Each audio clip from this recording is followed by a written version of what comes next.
4차시는 2차시 과제 피드백 먼저 시작하고 진행하고요. 3차시 과제는 제가 5차시 강의 때 피드백 하도록 하겠습니다. 2차시 과제 여러분들 잘 해주셨고요. 재미있는 이야기들이 많고 또 뭐 아팠던 분들도 있었지만 웃기는 얘기는 정말 웃겨서 제가 정말 배를 잡고 웃었습니다. 그런데 한 가지 우리가 짚고 넘어가야 될 게 2차시 과제는 제가 왜 이걸 드렸냐면 물론 재미도 있지만 재미가 없으면 안 되죠. 자, 재미도 있지만 영화기를 여러분들이 알아보라고 내 영화기는 어땠을까 떠올리면 연결이 되게 잘 되거든요. 내 영화기 때도 이랬나? 지금 교과서를 보시면 교과서 때 영화기에 여러 가지 사항들이 나와요. 그래서 사진 보면 알겠지만 이렇게 그 기기 시작하는 것도 영화기고요. 딱 뛰기 전까지 아장아장 걸을 때 뭐 뛰는 것도 뭐 발달이 빠르면 영아기라고도 볼 수 있죠. 그래서 요런 시기를 영아기라고 합니다. 그래서 요 시기 때 나는 어땠지? 내가 걷기 시작할 때 뭐 빨리 걸었나 늦게 걸었나 아니면 부모님이 내가 기면서 뭐 잘못한 뭐 실수하거나 사고 치거나 이런 건 없나 이런 걸 알아보라고 했는데 여러분들이 과제를 이렇게 한번 보고 아 정말 재밌는 내용을 써야지 아니면 또는 내 어릴 때 부모님이 진짜 많이 해준 얘기를 써야지 이렇게 좀 흥분을 한 나머지 조건을 구체적으로 보지 못했거나 아니면 또는 영아기가 정말 기억이 안 나는 경우가 많죠. 여러분 첫 걸음마 뗐을 때 기억 안 나니까요. 그래서 최대한 좀 어렸을 때를 생각해서 썼거나 이랬을 것 같아요. 그래서 혹시라도 좀 나중 걸 썼던 친구들은 예습했다고 제가 생각할게요. 어차피 우리 배워야 되니까. 그렇더라도 뭐 영아기를 제가 이야기할 때 막 내가 7살 땐 그랬지. 맞아. 7살 땐 나도 애착이 형성됐어. 이렇게 생각하지 말아달라는 거죠. 그래서 한 번만 더 제가 좀 걱정이 돼서 한 번만 더 짚어본다면 영아기는 젖먹이 시기고요. 왜냐하면 소화기관이 아직 발달이 안 됐어요. 그리고 이빨도 자라고 있기 때문에 일반 음식을 먹을 수가 없습니다. 뭐 이유식 같은 거 먹을 수 있고요. 그리고 배변 훈련 해야 됩니다. 화장실 제대로 못 가요 혼자. 자 그리고 자아 개념이 미흡해서 모호하다 보니까 나랑 너의 개념이 별로 없어요. 그래서 내가 내 팔에 놀라서 울기도 한다고 했죠. 자, 그래서 여러분들 과제 잘한 사람들 몇 가지 설명을 드릴 텐데 제가 요때는 그래서 유치원 때 얘기를 써준 친구들은 이게 영아기가 아니라 유아기 때라고 생각을 하셔야 되고요. 유치원 때가 아니라 영아기는 어린이집 정도 다닐 때를 말을 합니다. 그래서 과제 중에 어린이집 때 일화들이 되게 재밌는 게 많았는데요. 한 친구는 어떤 친구였냐면 어린이집에서 교생 선생님이 3명이 왔는데 그 되게 내가 좋아하는 선생님이 있었대요. 막 예쁘고 막 그랬대요. 근데 작별 인사할 때 이렇게 앉잖아요. 근데 그 선생님을 내가 못 아는 거야. 그래서 울었대요. 근데 이 어린 시기에는 당연히 그럴 수 있습니다. 왜냐면 말을 잘 못하잖아요. 나는 저 선생님과 앉고 싶어요. 이렇게 말을 못하니까 우는데 선생님들은 아마 모르셨겠죠? 어머, 뭐 철수가 되게 그 헤어지기 싫은가 보다 이렇게 생각했겠죠. 그래서 억울했을 것 같습니다. 자 그리고 또 다른 일화는 어린이집 일화 중에 삼촌이 데리러 왔대요. 주 양육자가 아니라. 내 삼촌을 보고 선생님이 먼저 확인했겠죠. 뭐 영수야 삼촌 맞니? 그랬는데 삼촌 아니야. 이래서 삼촌이 전화로 확인을 했다고. 삼촌 입장에선 굉장히 깜짝 놀랐을 것 같아요. 납치범으로 취급을 당할 뻔했네요. 자 그리고 젖먹이 때 그 분유를 먹잖아요. 근데 분유를 자기가 알아서 먹었대요. 그냥 타놓고 있으면 배고플 때 와서 먹었다고. 어우 정말 좋은 효자입니다. 그 양육자분들은 정말 좋았겠네요. 자 그리고 이때는 단어를 2가지 정도 뭐 아빠 밥, 아빠 과자, 아빠 장난감 뭐 요 정도만 말하는데 이때 영재가 있었습니다. 18개월 때인데요. TV를 보고 KBS를 발음을 했대요. 엄청난 친구죠. SBS 막 이런 것도 발음을 했대요. 그래서 어머니가 얘기를 해줬는데 본인도 좀 믿지 못한다고. 이 친구 지금도 이렇게 언어 능력이 뛰어나다면 이쪽으로 한번 적성을 생각해봐도 좋을 것 같고요. 어떤 사람들도 있었냐면 십자수로 만든 해바라기 쿠션을 되게 좋아했는데 형이랑 같이 그 쿠션을 직접 만들어 주셨대요. 양육자분들이. 근데 그걸 들고 다녔고 근데 그 형이 지금 군대가 있다. 더 많이 보고 싶을 것 같고 그래서 둘 다 식물을 좋아한대요. 혹시 지금도 좋아하면 생명과학 지금 수업 제대로 듣고 계시죠? 잘하고 있죠? 자 그리고 어릴 때 너무 잘 웃어서 앨범 촬영할 때 금방 끝났대요. 뭐 돌잔치 앨범 이런 거 찍잖아요. 이 친구는 외교관 이런 거 해도 좋을 것 같아요. 그리고 이 친구는 어렸을 때 동생 머리카락이 아직 안 자랐는데 얘 머리가 없네? 이러면서 네임펜으로 머리를 그려줬다고 합니다. 네. 시각 디자인 이쪽도 한번 생각해봐도 좋고 헬스케어 이런 쪽 산업도 이 친구라면 본능을 따르지 않을까 싶고요. 자 그리고 미식가 친구가 있어요. 이 친구는 엄마 품에 안겨서 아직 말 잘 못할 때는 이거 달라 이런 말 못하잖아요. 그래서 반찬을 먹을 때 반찬을 손가락으로 짚었대요. 그래서 이렇게 밥에 얹혀 이유식에 얹혀줬겠죠. 근데 엄마가 아니야 뭐 야채도 먹어야지 그러면 야채를 손가락으로 튕겨서 날렸다고 합니다. 네, 미식가. 그리고 애착 인형, 애착 물품 이런 답변 과제도 굉장히 재밌게 봤는데 너무 참 귀엽더라고요. 뭐 강아지, 뭐 베개 모서리를 쪼물락거렸다, 돌고래, 태어났을 때 크기의 인형. 이거는 진짜 부모님이 자상하더라고요. 딱 너가 태어났을 때 크기야 라면서 그 인형을 선물해줬대요. 그럼 내가 자라면서 내가 이만큼이나 컸구나 이런 걸 볼 수 있었겠죠. 뭐 호랑이 인형 코를 만지면서 자서 코가 삐뚤어져 있다, 뭐 이런 이야기도 있었습니다. 네. 마음이 좀 포근해지는 그런 이야기였고요. 근데 이런 이야기를 들으면서 여러분께 질문 하나 할게요. 왜 애착물은 보통 인형, 베개, 담요, 손수건 이런 걸까요? 네. 잠깐 일시정지해보고 생각해보세요. 왜일까? 우리 애착 형성이 되려면 세 가지 요소 기억나요? 세 가지 요소.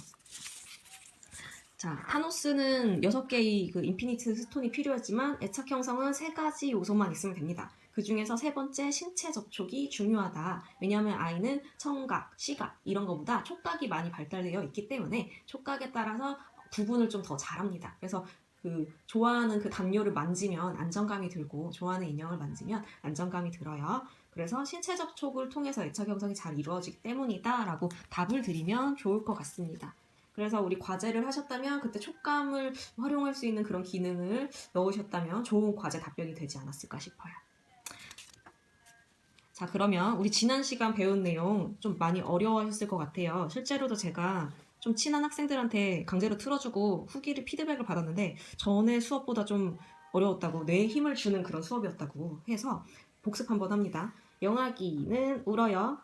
또는 힘들어합니다. 뭔가 욕구가 있어, 이 아이만의. 그 욕구를 제대로 반응해주면, 주 양육자가 제대로 반응해주면 나는 사랑받는구나. 세상은 주 양육자를 말해요. 세상은 날 사랑하는구나. 이것은 신뢰를 만들어갑니다. 나에 대한 신뢰, 세상에 대한 신뢰. 자, 영아기의 아이가 울어요. 근데 주 양육자, 애착 관계에 가진 주 양육자가 무시를 하거나 화를 내거나 짜증을 내거나 하면 나는 미움받는 존재구나. 세상은 날 싫어하는구나. 불신을 갖게 됩니다. 그래서 이렇게 되면 불안정애착, 신뢰를 하게 되면 안정애착이라고 보시면 되고요. 자, 내가 이걸 들으면서 가장 많이 질문할 만한 게 또 뭐가 있었냐면 나는 그럼 안정애착일까? 그래서 안정애착인지 알아보는 그 실험이 있어요. 그 낯선 상황 실험이라고 하고요. 네, 잘 보이나요? 네. 그래서 이 상황은 어떤 상황이냐면 주 양육자가 아이랑 같이 있다가 떠나요. 그때 아이가 낯선 상황인 거죠. 낯익은 양육자가 없으니까 낯설어집니다. 그래서 이 상황에서 어떻게 대처하는지를 파악하는데 일단 옵니다. 울었는데 양육자가 다시 돌아왔어. 그때 안정이 되면 안정애착입니다. 반면에 안 우는 경우도 있어요. 응? 뭐 가든지 말든지 이런 친구는 애착관계의 양육자를 믿지 않는 거예요. 그래서 회피애착, 불안정애착 중에 하나의 회피애착이 되고요. 그리고 이 친구는 울어요. 근데 우는데 양육자가 와도 울거나 양육자가 오면 더 울어요. 막 왜 이렇게 늦게 와? 이러면서 막 양육자를 막 팡팡 치면서 때린다. 이러면 저항애착. 이것도 불안정애착이 됩니다. 그래서 내가 한창 애착관계가 심할 때는 엄마만 없으면 미친 듯이 우는 경우가 있어요. 그리고 낯선 사람을 극도로 싫어하는 낯가림을 하기도 하거든요. 이거는 2살이 지나서 3살쯤 되면은 이제 괜찮아집니다. 그래서 어린이집을 그때쯤 보내는 거예요. 그래서 저 같은 경우도 제가 외숙모를 쳤다고 했잖아요.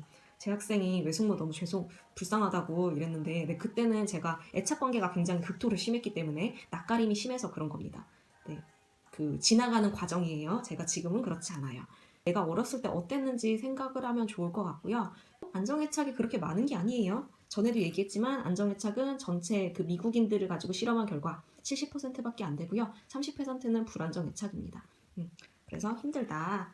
그렇게 생각을 해주시면 됩니다. 자, 그러면 우리 내용 잘 이해했나? 한번 상황 볼게요. 자, 요런 이야기를 하는 사람이 있다. 야, 아기 태어나면 고아원에 두고 고아원에서 키워. 그 다음에 8살쯤 데리러 오면 어차피 그 8살 이후부터 사랑을 쏟으면 기억 안 나잖아. 좋을 거 아니야? 자, 요럴 때 우리는 찬성할까요? 반대할까요? 당연히 반대하셔야죠. 그쵸? 반대요. 네, 고아원도 좋죠. 고아원 좋지만 고아원에서 애착관계 잘 만들 수 있을까? 이렇게 다 같이 다 버려버리면 당연히 안 됩니다. 그래서 요런 좀 못 배운 사람 같은 사람은 우리가 배웠으니까 요런 사람은 친절하게 댓글 너 애착관계라고 아니? 그게 없으면 세상을 얼마나 삐뚤어지게 보는지 아니? 이렇게 좀 설명을 해주시면 좋을 것 같아요. 우리 지난 시간에 배웠죠. 이것도 좀 어려웠죠. 그래서 한 번 더 추가 설명을 드리자면요. 발달과학으로 통해서 우리는 이걸 좀 해석할 수 있어요. 많은 어른들이 또는 많은 그 주변에서 하고 싶은 거 하고 살아. 라고 하는 말이 있어요. 이게 맞는 말인지 어떨 때는 맞고 어떤 때는 틀립니다. 그래서 그 방법을 알려드릴게요. 하고 싶은 걸 하는 걸 살아봐야 진짜 하고 싶은 걸 찾을 수가 있어요. 물론 쉽지 않죠. 그리고 하고 싶은 걸 하고 싶은데 나 캐나다 유학 가고 싶어. 이게 현실적으로 불가능하잖아요. 그래서 이 말을 좀 해석을 해보자면요. 에릭슨의 발달 과업을 많이 실패를 하면요.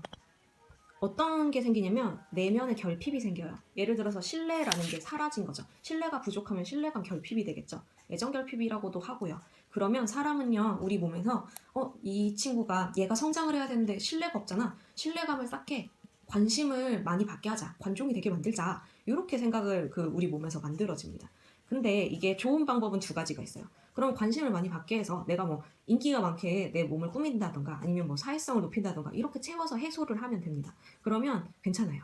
또는 나는 어렸을 때 애착 관계가 좀 불안했던 것 같아. 그러면 내가 관심을 너무 집착하지 않도록 하자. 다른 사람 관심보다, 다른 사람 시선보다 내가 하고 싶은 걸 찾자. 그러면 진짜 동기를 찾습니다. 그래서 약간 자기 진로를 잘 찾을 수가 있어요. 이 채워서 해소하는 경우도 좀 도라는 가지만 자기 진로 잘 해소할 수 있어요. 근데 문제는 뭐냐? 내가 과업을 신뢰감을 아직 얻지 못했어요. 근데 그 결핍이 있는데 내가 이게 결핍이라는 걸 모르고 나는 다른 사람 관심을 받아요. 자꾸 관종이라고 하네요. 네, 실은 제가 진짜 관종입니다. 네, 갑작스러운 자기 고백. 네, 다시 그 본론으로 돌아가서 내가 다른 사람의 그 신뢰감을 제대로 얻지 못했어. 그래서 나는 다른 사람 관심을 얻고 싶어. 거기에 집착하면 진짜 하고 싶은 게 뭔지 찾을 그 에너지가 없죠. 그러면 뭐가 되냐면 나중에 커서 허전해져요. 그래서 어떤 사람들이 있냐면 제가 교사가 되기 전에 3년간 회사 생활을 하면서 되게 다양한 사람들을 만났는데 그 중에서 되게 유명한 사업가가 있었어요. 근데 그분이 저한테 막 털어놓는 게 자기는 돈이 되게 좋았대요. 그래서 나는 돈에 대한 열등감이 있어서 돈을 벌려고 온갖 수단과 방법을 다 썼대요. 내 인생을 바쳤대요. 근데 이거를 어느 정도 쌓아보니까 이게 다 부질없더라. 나는 진짜 하고 싶은 걸 지금 찾기엔 너무 늦은 것 같더라. 그래서 허전하다 이런 이야기를 하더라고요. 그래서 효진 씨는 자기 인생을 꼭 찾아줘요. 나처럼 이렇게 다른 데 집착하지 말고. 이런 사람들도 있었고요. 또는 우리 주변에 여러분 주변에 직업을 바꾼 사람들이 있다면 이런 사람은 아닌지 한번 생각해 보세요. 나는 연예인이 되고 싶어 이런 친구들이 있어요. 근데 실은 관심을 받고 싶은 거지 이 관심에 대한 결핍이 있던 거지 연예인이 되자마자 관심을 너무 받으니까 일단 다 채웠잖아요. 그러면 더 이상 관심 받고 싶지 않아요. 그러면 그런 연예인도 돼요. 나는 평범하게 대중교통 타고 다니고 싶어요. 이런 식으로 얘기를 하게 된단 말이죠. 그래서 결핍이라는 걸 잘 채우면 좋겠고 아니면 집착하지 않았으면 좋겠는데 집착하지 않으려면 어떻게 해야 된다? 에릭슨의 발달 과업이 뭔지 알아보면 여러분들이 내가 어디에 집착하고 있는지 좀 어느 정도 파악이 됩니다. 그래서 진로에 좀 도움이 돼요. 그래서 여러분들이 혹시라도 힘들어하는 분들이 있다면 제 이야기가 도움이 됐으면 좋겠습니다. 자, 다음 시간에는 우리가 아동기에 대해서 알아볼 거고요. 아동기를 하기 위해서 우리 첫 번째 준비 과제를 할 겁니다. 쉬워요, 이번에는. 그래서 여러분들 과제 게시판으로 넘어가 주세요. 고생했어요.